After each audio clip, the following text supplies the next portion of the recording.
om Jacaranda. Ek is so bevoorreg vandag om hier saam met 'n jong vrou te kuier wat ek baie goed ken van baie lank terug af.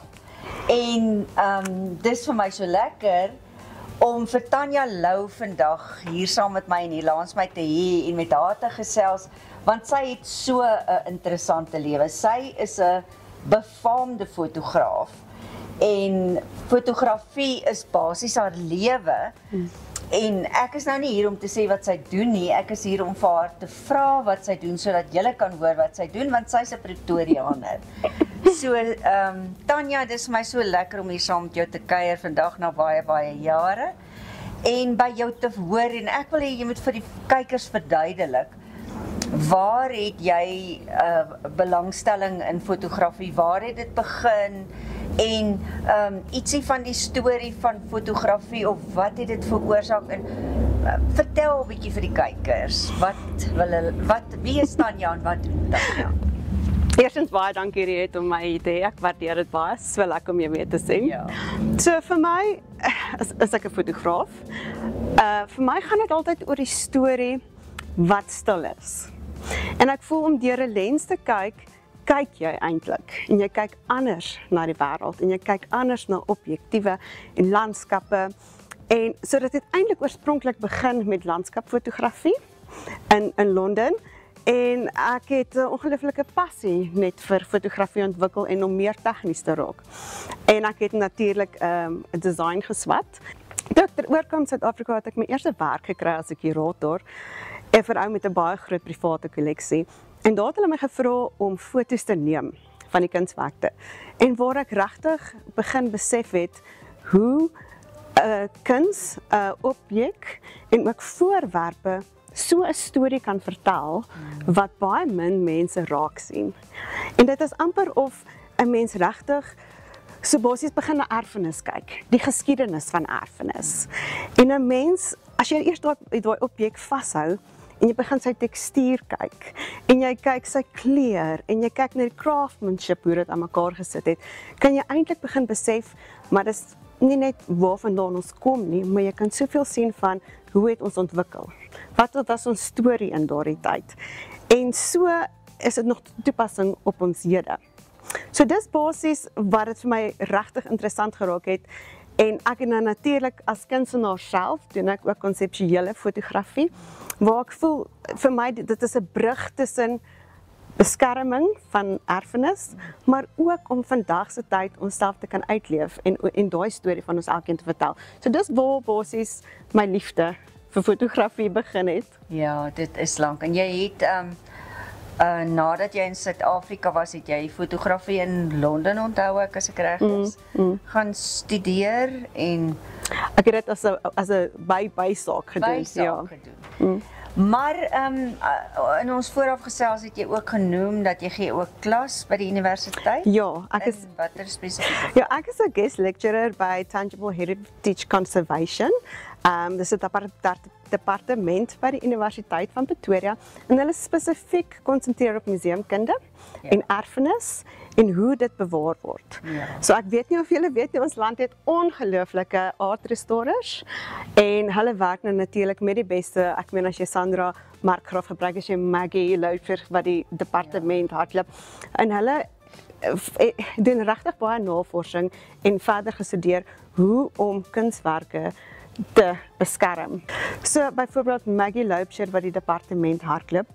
En omdat ek by hulle geswat het, my honeurs, het hulle van my geweet. Ja. En hulle het my toegenader om basies vir hulle studente, so ek gebruik hulle meesters en hulle PhD studente, gee ek basies vir hulle 'n klas oor hoe ons kunswerke in museums en ook private versamelings basies te kan dokumenteer. Ja. Want daar's verskillende aspekte van dit. Ek meen ons kan nou vir lank aangaan oor hoekom ons dit doen, maar dit is 'n baie belangrike en 'n kritiese gedeelte van 'n versameling om regte dokumentasie te hê. Ja, en om 'n volk se geskiedenis te bly bewaar. Definitief. Dit is so belangrik. Definitief, wat ongelooflik interessant is, so die een aspek hoekom ons dit doen is, want kuns is vir eeue lank is dit met ons, maar daar's verskillende agentskappe wat dit kan verswak. Ja. Simpel goeders soos wat ons noem is vuur, temperatuur, lig, al die goeders verswak 'n kunswerk. So oor jare kan die kunswerk dalk nie meer dieselfde kleur wees as wat dit was nie.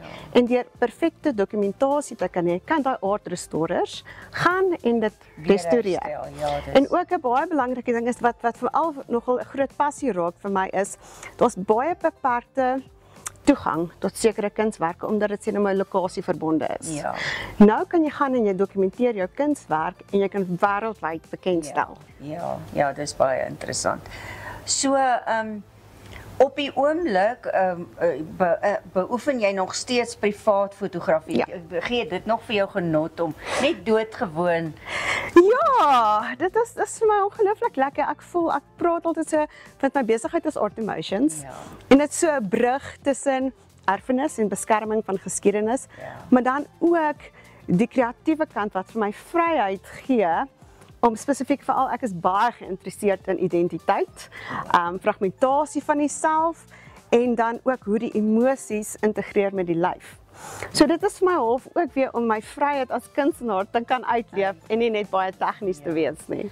Maar ietsie kom nou weer by my op. Hier is 2 pragtige skilderye hier langs my. En dit is 'n ballerina en dis jy. En is daar 'n storie agter dit? Is daar miskien? Daar is definitief 'n storie. So ek wou vreeslik graag 'n ballerina gewees het as kleinkind. Ja. En dit het nooit gerealiseer vir my nie. En ek het toe nou obviously 'n bietjie ouer geword en dit was so hier op jou ouderdom van 8-39 het ek baie geïnteresseerd geraak in identiteit. En ek het begin ondersoek maar wat wou ek nog altyd gewees het en hoekom was ek dit nie? En ek het teruggedink aan my ballerina droompie. En ek het besluit op daai ouderdom gaan ek aan 'n tutu inklim. En ek het.